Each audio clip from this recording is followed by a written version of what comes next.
नमस्कार, आप देख रहे हैं जनतंत्र प्राइम भारत और मैं हूं आपके साथ ज्योति कनौजिया। आइए नजर डालते हैं खबर की। और आज हमारे साथ लखनऊ मध्य विधानसभा के विधायक हमारे साथ रविदास मल्होत्रा जी मौजूद हैं। आज इनसे खास बातचीत करेंगे। जैसा कि आप सभी जानते हैं कि 2024 का चुनाव भी करीब है और उसके साथ साथ तमाम उन मुद्दों पर बात करेंगे, लेकिन अब हमारे साथ मौजूद हैं। सर, पहले तो बहुत बहुत स्वागत है आपका। धन्यवाद। सर, ये बताएं कि जिस तरह से जो है 2024 का चुनाव नज़दीक है, तमाम जो है पार्टियां प्रयास कर रही हैं एक दूसरे से मिलकर चुनाव लड़ने का।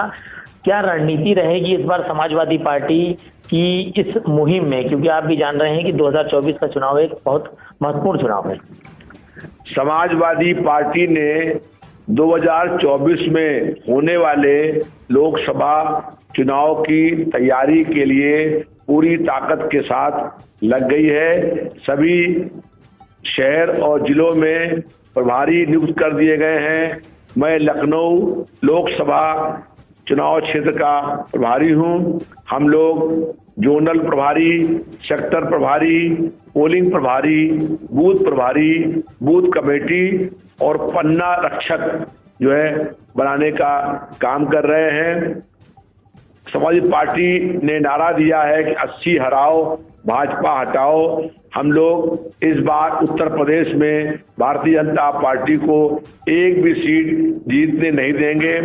देश में 26 विपक्षी पार्टियों का महागठबंधन बन गया है इंडिया नाम से, और इस बार इंडिया की सरकार बनेगी। इंडिया की लड़ाई एनडीए से होगी, जिसका फुल फॉर्म नक्सली दंगाई अलायंस है। इस बार इंडिया नक्सली दंगाई अलायंस को चुनाव हराएगा और इस चुनाव में बदलाव होगा, सत्ता में परिवर्तन होगा और जनता लगातार भाजपा से उसके खिलाफ आक्रोश व्याप्त है। जनता का भाजपा से मोह भंग हो गया है। लगातार बढ़ती हुई महंगाई से पूरे देश में हाहाकार मचा हुआ है। लगातार बेरोजगारी बढ़ रही है, भ्रष्टाचार चरम सीमा पर है, विकास के सारे काम ठप हैं। जी, एक सवाल इस बीच में ये भी आता है कि जिस तरह से जो है चुनावी जो दंगल है, इसमें समाजवादी पार्टी किस तरह से जन जन तक पहुंचेगी, अपने किन एजेंडों को लेकर पहुंचेगी, क्योंकि कहीं ना कहीं सवाल बड़ा है और भारतीय जनता पार्टी अपना पूरा प्रयास कर रही है कि हर स्तर तक जनता तक पहुंचे। समाजवादी पार्टी जनता के मुद्दों को लेके, जन समस्याओं को लेके, बढ़ती हुई महंगाई, बेरोजगारी, विकास को लेकर के लगातार हम लोग संघर्ष करने का काम कर रहे हैं। हम जनता के मुद्दों को लेकर के चुनाव मैदान में जाएंगे। हम लोग जनता के हर दुख सुख में, उनके कष्ट में, उनकी समस्याओं में, और कभी भी उन पर जुल्म, अत्याचार या अन्याय होता है तो हम लोग संघर्ष करने का काम करते हैं। हम लोग दलित, पिछड़े और अल्पसंख्यक लोगों को उनका हक, अधिकार, न्याय और सम्मान दिलाने की लड़ाई लड़ने का काम कर रहे हैं। इसलिए इस बार दलित, पिछड़े और अल्पसंख्यक पूर्ण रूप से हम लोगों के साथ में होंगे और 26 विपक्षी पार्टियों का मोर्चा बन गया है। 31 तारीख को महाराष्ट्र में विपक्षी दलों की मीटिंग है। उसके बाद सभी विपक्षी पार्टियां मिलकर के चुनाव लड़ेंगी। हम गैर भाजपाई वोटों के बंटवारे को रोकने के लिए हम लोगों ने मोर्चा बनाया है। इस बार लड़ाई एक पर एक की होगी। एक तरफ भारतीय जनता पार्टी होगी जिन्होंने देश में नफरत फैलाने का काम किया है, तो देश को बेचने का काम किया है, जो बड़े बड़े पूंजीपतियों के चौकीदार बन गए हैं, उनसे लड़ाई होगी इस बार इंडिया की, और इंडिया की जनता इंडिया को जिताएगी।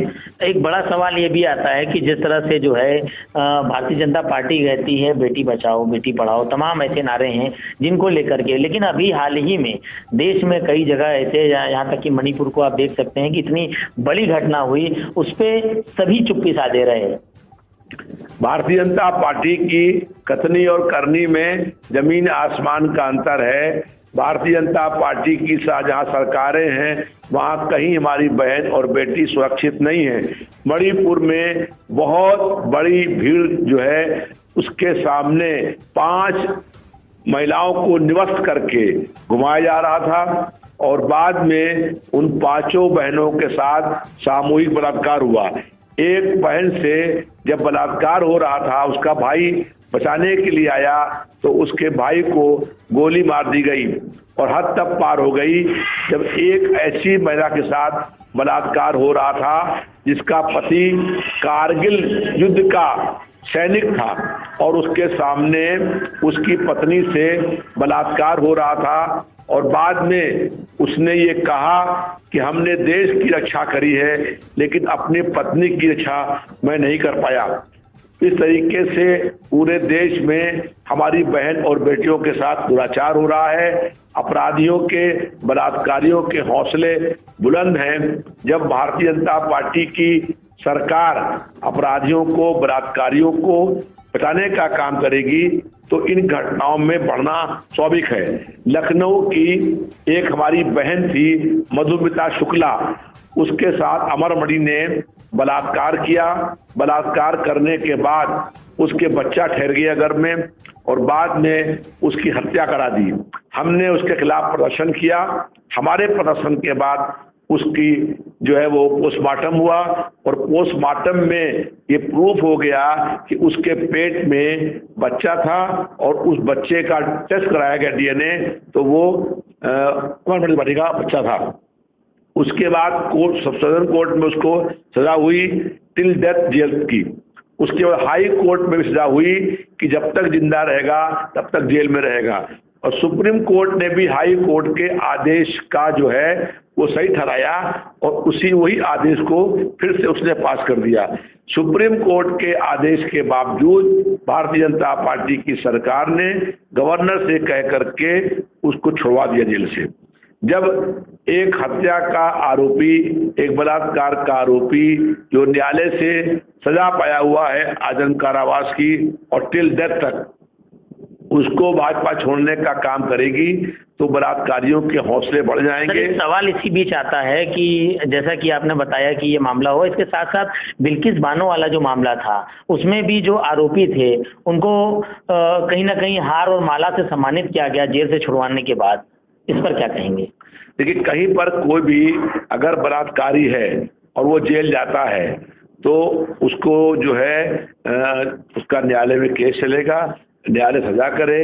अगर वो दोषी है तो उस पर पूरी कार्रवाई हो और अगर न्यायालय सजा करता है तो उसको भाजपा की सरकार को छोड़ने का कोई अधिकार नहीं है।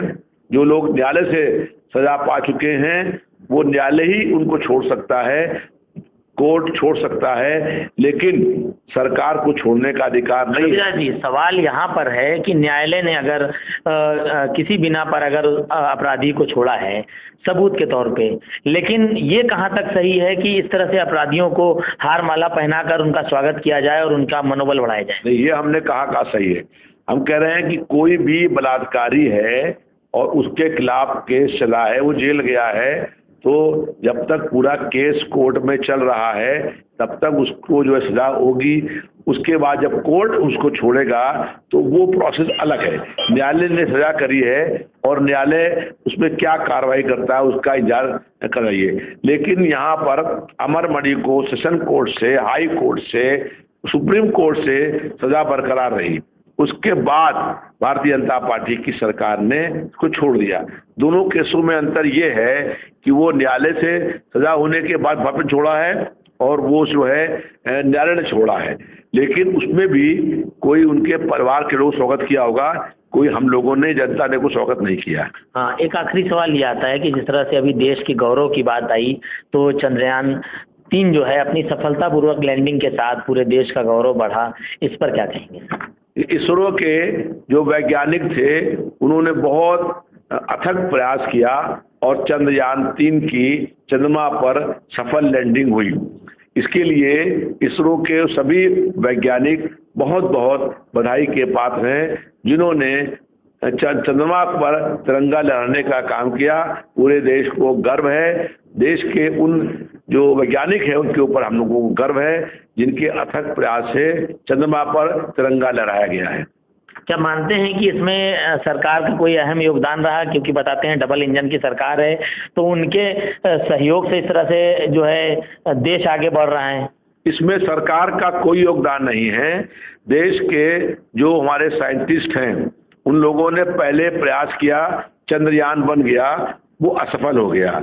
उसके बाद जो है चंद्रयान 2 गया। चंद्रयान 2 में भी जो वैज्ञानिक थे उन लोगों ने बहुत अथक प्रयास किया, लेकिन वो प्रयास असफल हो गया और वो सफल नहीं हुआ। जब चंद्रयान 1 और चंद्रयान 2 जो वैज्ञानिक सफल नहीं कर पाए तो उस वक्त सरकार ने कहा कि इसमें वैज्ञानिक फेल हुए हैं। अब जब वैज्ञानिक सफल हो गए तो कहते हम सफल हुए हैं। तो ये भारतीय जनता पार्टी की दोगली नीति है। जब पहली बार चंद्रयान सफल नहीं हुआ तो इन्होंने कहा कि हमने तो पूरा प्रयास किया था लेकिन वैज्ञानिक नहीं कर पाए। अगर उस समय वैज्ञानिक नहीं कर पाए तो आज भी जो काम हुआ है वो देश के साइंटिस्ट ने किया है, इसमें सरकार का कोई योगदान नहीं है। चलिए, बहुत शुक्रिया। तो ये हमारे साथ रविदास मल्होत्रा जी थे, जिन्होंने 2024 के चुनाव को लेकर अहम मुद्दे पर बात की। किस तरह से समाजवादी पार्टी अपना योगदान देगी, किस तरह से समाजवादी पार्टी एक मजबूत विपक्ष बनकर आएगी, साथ ही साथ चंद्रयान 3 की सफलतापूर्वक लैंडिंग को लेकर भी इन्होंने देश को बधाई दी है।